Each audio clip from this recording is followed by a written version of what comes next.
अस्सलाम वालेकुम वरहमतुल्लाहि वबरकातुहू। क्या हाल है प्यारे बच्चों, उम्मीद है आप सब खैरियत से होंगे।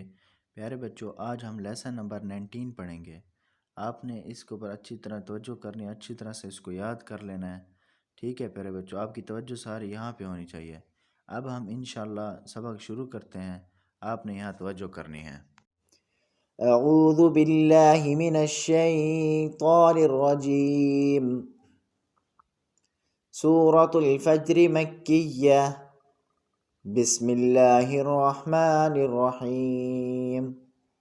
والفجر وليال عشر والشفع والوتر والليل إذا يسر هل في ذلك قسم لذي هجر ألم تر كيف فعل ربك بعاد إرم ذات العماد التي لم يخلق مثلها في البلاد وثمود الذين جابوا الصخر بالواد وفرعون ذي الأوتاد الذين طغوا في البلاد فأكثروا فيها الفساد فصب عليهم ربك صوت عذاب إن ربك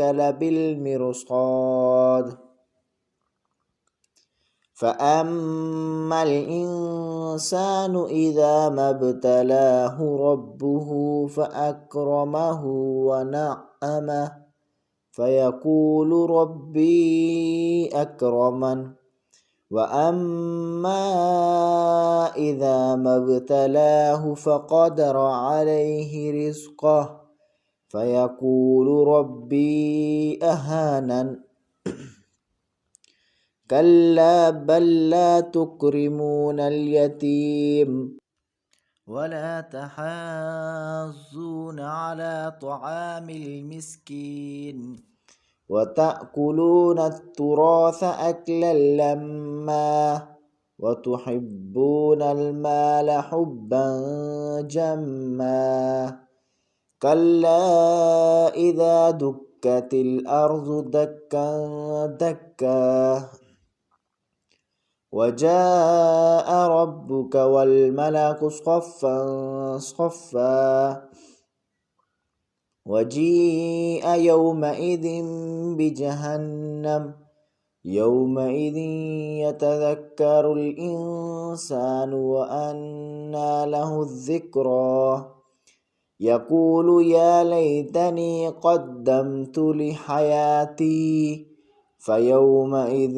لا يعذب عذابه أحد ولا يؤثق وثاقه أحد يا أيتها النفس المطمئنة ارجعي إلى ربك راضية مرضية فادخلي في عبادي وادخلي جنتي.